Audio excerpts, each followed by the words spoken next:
오늘은 이혼할 때 재산 나누는 법이라는 주제 한번 다뤄보려고 합니다. 최근에요, 한국에서 굉장히 큰 뉴스가 있었잖아요. 최태원, 노소영 이혼 항소심 선고가 있었습니다. 주목을 했었던 이유는 1심과 굉장히 다른 결과가 2심에서 나왔었다라는 것이고요. 특히 위자료와 재산 분할이 있는데, 위자료는 귀책 사유가 있는 배우자에게 지급하게 하는 것이고, 재산 분할은 말 그대로 재산을 분할하는 건데, 위자료 자체도 한국의 어떤 이혼 소송에서 굉장히 드문 큰 금액이 나왔다라는 것도 주목이 됐습니다만, 정말 큰 주목을 받았던 것은 재산 분할이었었죠. 1심에서는 대체로 이 노소영 씨한테 가는 게 한 500 몇십억 정도였었는데, 2심은 여기 있는 것처럼 거의 1.4조, 1조 3천억이 넘는 금액이었으니까 궁금한 게 이게 어떻게 이렇게 큰 차이가 있을 수 있었나라는 게 여러 이 신문에서 다뤘던 내용이었었고요. 그리고 이제 분석에 있어서의 주된 내용은 이게 SK 주식에 대해서 부부가 공동으로 일군 자산이냐, 아니면 노소영 씨와는 상관없이 올라간 그런 자산의 가치 상승분이기 때문에 이거는 어떤 재산 분할의 대상이 아닌 거냐, 그렇죠? 그런 것들이 이 판단의 기준으로 쓰였다라는 얘기가 있었습니다. 그래서 오늘 이거를 제가 한국법상 논의할 건 아니고요. 이와 비슷한 상황이 미국에서 발생한다면 어떤 식으로 재산 분할이 이루어지는지를 다루어 보려고 해요. 실제로도 많이 이런 이슈를 저희가 케이스로 다룹니다. 왜냐하면 꼭 이혼은 아니더라도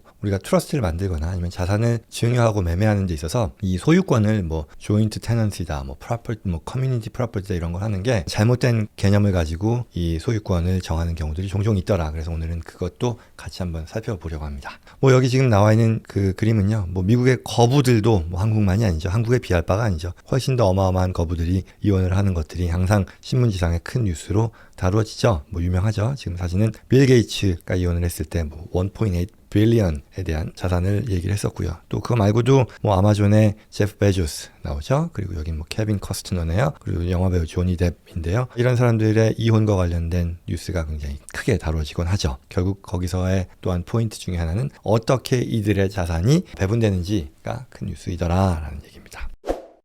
오늘 보면요, 이 How Property Division Works in a Divorce Case in the US 라고 해서요, 자산 분할을 어떻게 할 것인지를 살펴보는 거예요. 그러면 그러기 위해서는요, 먼저 이 재산법이라고 하죠, Property Law에 대한 설명이 필요합니다. 그래서 결국은 이 재산을 분할한다는 것은 이게 누구 재산이냐를 따져보는 그런 개념이잖아요. 그래서 판단 기준은요, 두 가지로 봅니다. 첫 번째는 이게 자산의 종류에 따라서 이게 부부가 공동으로 소유한 자산이냐 아니면 개별 자산이냐 이렇게 나누는 게 첫 번째고요. 그리고 두 번째는요, 이게 본인이 이 거주하는 스테이트, 주가 어디냐에 따라서 이러한 배분의 기준이 또한 달라집니다. 그래서 하나하나 살펴볼게요.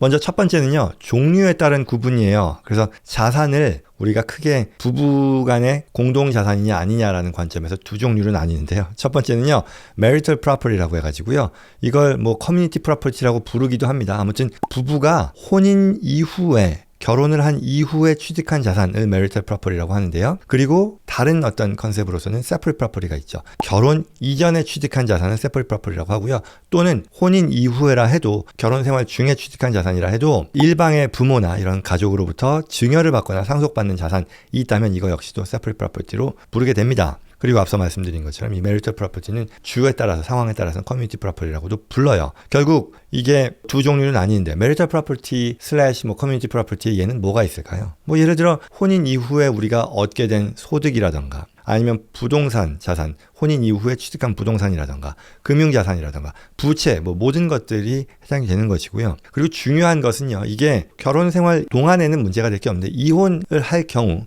그때 어떤 식으로 나뉘는지를 구분하는 그런 관점에서의 어떤 그 캐릭터라고 보시면 되는 거죠. 그리고 두 번째, separate property는 뭐냐? 어떤 것들이 있느냐? 앞서 말씀드린 것처럼 결혼 전에 취득한 것들은 모두 포함이 된다라는 것이고, 결혼 이후에도 취득한 것으로서 증여나 상속의 형태로서 받은 것들은 꼬리표가 달려있는 거잖아요. 그러니 이거 역시도 separate property가 된다. 중요한 거는요, 이거는 이혼할 때 나뉘지 않는다라는 거예요. 이혼할 때 separate property로 구분이 되어 있을 때는 이거는 그 해당 오너한테 넘어가는 그런 성격이라는 거죠. 그러나 중요한 것은 이러기 위해서, 이렇게 separate property로 인정받기 위해서는 충분히 이전 단계에 이게 identify 되어야 하고, 그리고 다큐멘트, 예컨대 내가 증여를 받은 자산이라 해도 이게 또 섞일 수도 있잖아요. 결혼 생활을 하다 보면. 그런 것들이 다 문서화로 정리되어 있어야 된다는 그런 내용이 고려할 만 하겠습니다.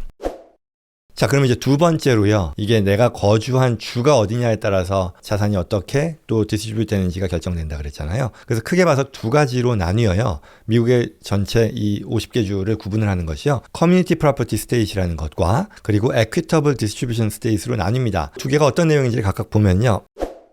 커뮤니티 프로퍼티 스테이트는 뭐냐면요. 기본 원칙은요. marital property 라고 우리가 정한 그런 자산, 그렇게 캐릭터 앞서 얘기했잖아요. 메리터 프로퍼티로 결정된 그런 자산들은요, 기본적으로 이혼 시에 5대5로 나눈다라는 거예요. 뭐 여기 해당되는 주는요, 애리조나라든가 캘리포니아, 뭐 아이다호, 루이지애나, 네바다와 같은 주들이 있고요.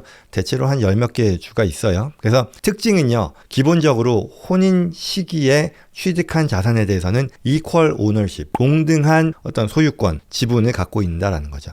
두 스파우스가요. 그리고 이걸 나중에 이혼 시에 나누는 것도 굉장히 심플하겠죠. 왜냐하면 기여도 이 자산을 누가 얼마나 기여했느냐, 이 자산의 형성과 관련해서 그런 것들 구분하지 않고요. 그냥 5대5로 나눈다라는 거죠. 그리고 이에 반해 Equitable Distribution State라고 하는 것은요. 앞서 얘기했던 그런 커뮤니티 프로퍼티 스테이트를 제외한 대부분의 미국 주에서 채택하는 방식인데요. 원칙은요. 아까 커뮤니티 프로퍼티 스테이트는 equal이라고 그랬잖아요. equal distribution이 아니라 fair distribution이라고 합니다. 즉 평등하게, 동등하게 나누는 게 아니라 공정하게 나누겠다는 그런 뜻이겠죠. 그럼 여기서 이러한 것들 공정하게 나눈다라고 했을 때는 반드시 5대5가 아니라는 얘기죠. 그러면 어떻게 하면 공정하느냐, 공정의 기준을 어떻게 보느냐라고 하면요. 여기 나온 것처럼 결혼 기간, 혼인 기간이 예컨대 길수록 기여도가 비슷비슷하다라고 볼 여지가 높아지겠죠. 그렇게 할 수 있고요. 그 다음에 인컴과 프로퍼티라고 했을 때 이 인컴을 만들어내는 데 있어서 누가 더 기여했느냐를 따져보겠다라는 것이고요. 그리고 또한 컨트리뷰션, 이 자산을 취득하는 데서 누가 더 컨트리뷰션 많이 했느냐라는 걸 따져본다는 것이고요. 더 나아가서 또 이제 이후에 이혼을 하는 데 있어서 어떻게 하는 것이 fair distribution이냐, 이 이혼 이후에 어떤 배우자가 더 많이 필요로 하느냐도 고려하고요. 각각의 배우자와 그 건강 상태, 나이도 따지고요. 그리고 누가 아이들을 돌보게 되는지라는 것까지도 다 같이 고려하게 된다는 그런 뜻이죠. 그래서 정리하면요. 자산을 구분하는 것은 marital 그리고 separate property를 나누는 것이고요. separate property는 이혼할 때 문제가 안 되죠. 그 주인한테 가는 거니까요. marital property를 어떻게 나누느냐를 결정하는 데 있어서 community property state이 있고 또는 그렇지 않은 equitable distribution state이 있다. 그 각 주의 방식에 따라 구분하게 된다라는 그런 얘기겠죠.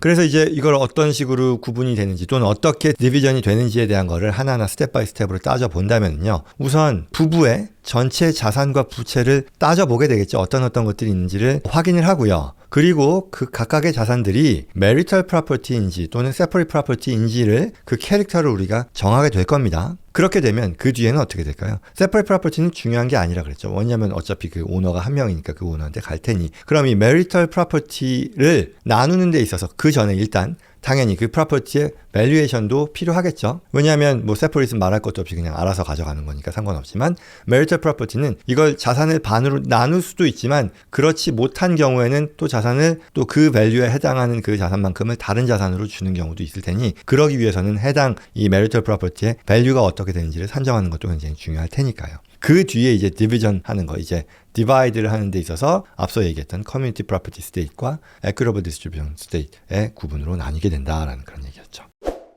그러면은요, 이제 우리가 추가로 고려해야 될 것들, 이렇게 구분을 하는 데 있어서, 이혼을 하는 데 있어서 고려해야 될 것이, 미국에는 prenuptial agreement 또는 postnuptial agreement이라는 게 있죠. 그러니 이거는 결국 뭐, 혼인과 관련해서 혼인 이전에 또는 혼인 이후에라도 양자 간에 맺는 계약을 말하는 거죠. 어떤 식으로 자산을 구분하겠다라는 것을 앞서 얘기했던 그런 기본적인 property law의 기준이 아닌 양자 간의 계약을 통해 확정하겠다는 것이니까요. 역시도 당연히 유효합니다. 이게 혹여라도 강압에 의한 그런 계약이 아니라면 일반적인 계약서의 조건을 따른다면 양자가 이제 정상적인 판단에 따라 맺은 계약이라면 당연히 인정을 받게 되고요. 그 다음에 비즈니스 에셋에 대해서도 우리가 가치평가에 대한 부분일 텐데요. 이게 마치 앞서 얘기했던 우리 그 최태원 노소영 케이스와 마찬가지로 이게 부부 공동의 자산이냐 별도냐에 대한 문제도 있겠지만 해당 자산에 대한 가치평가 방식에 있어서도 굉장히 중요하잖아요. 이 회사의 가치 상승이라는 것이 얼마나 누가 기여했느냐라는 것이 중요하잖아요. 그리고 뿐만 아니라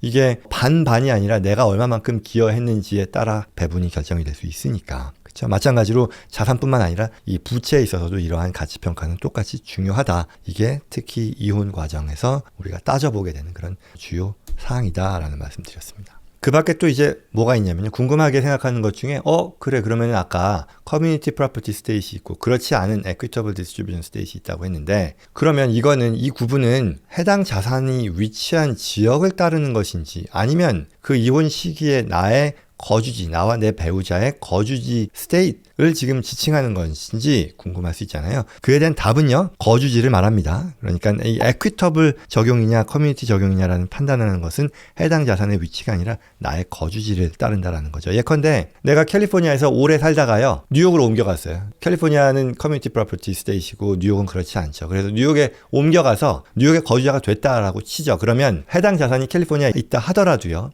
내 이혼에 있어서의 이 규정을 적용받는 주는 이 거주지 주인 뉴욕의 규정을 따르게 된다라는 그런 얘기인 거죠. 다음으로 또 궁금한 건 이거 점점 더 어려워질 텐데요. 이제 뭐 제가 다룰 수 있는 수준을 넘어서기도 하게 됩니다만 아무튼 일반적인 규정을 말씀드리는 건데요. 만약에 내가 별거 중에 이혼을 한 거예요. 별거를 하기 때문에 나는 A주에 있고 뭐 캘리포니아에 있고 나의 배우자는 뭐 뉴욕에 사는 그런 상황이 됐다라는 말이죠. 그랬을 때 어느 주의 규정을 따르느냐라는 얘기일 텐데요. 어떤 사안이 복잡하면 굉장히 복잡해지만 일반적으로는요.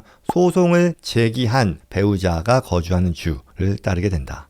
라는 것이고요. 뭐 이게 짐작하실 수 있겠지만 복잡해집니다. 그러니 어떤 그 법적인 그런 과정을 거치는 것보다는 뭐 세르를 대체로 많이 하게 된다라는 이유가 되겠죠.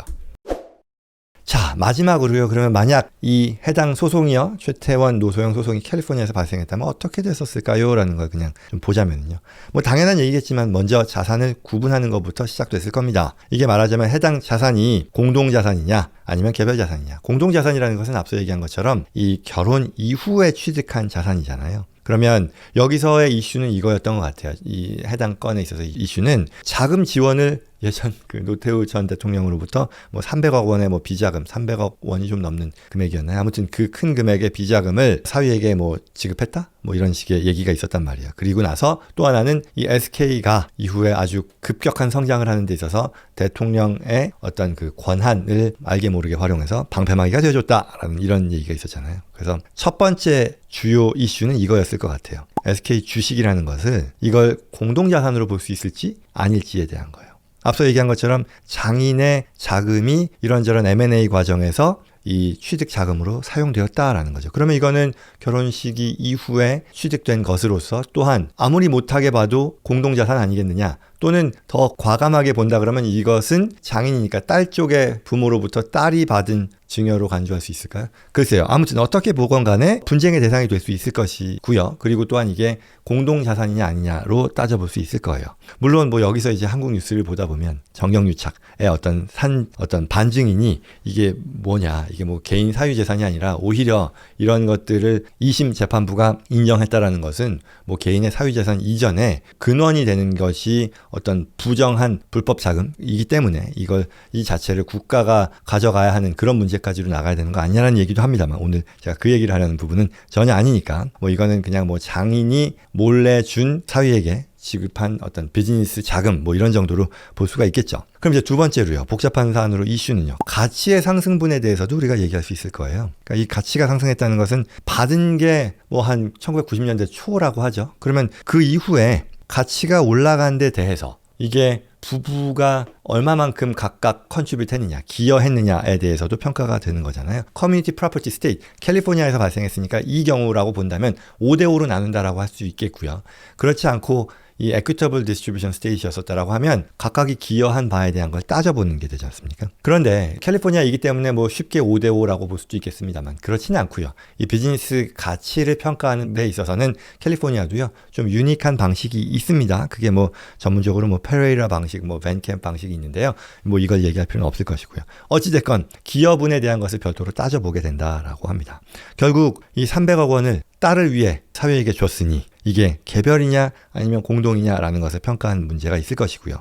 그리고 또 두 번째 이슈에 대해서는 가치의 상승이라는 것에 있어서도 결국은 회사가 성장하는 데 있어서 대통령직을 활용해서 어떤 방패막이 또는 뭐 도움을 준 그런 역할이 있으니 이런 것들을 얼마나 딸의 기여분 또는 딸의 가족의 기여분으로 인정하겠냐 이런 부분들이 아마도 캘리포니아에서 발생했으면 다뤄지지 않았을까 싶습니다. 이러한 뉴스를 토대로 뭐 다뤄봤습니다만 이 재산법에 대해서 특히 이제 이혼을 한다라고 했을 때 어떻게 나뉘어지는지에 대해서는요 많은 분들이 또 궁금해하시기도 하고 그런 주제에서 다뤄봤습니다.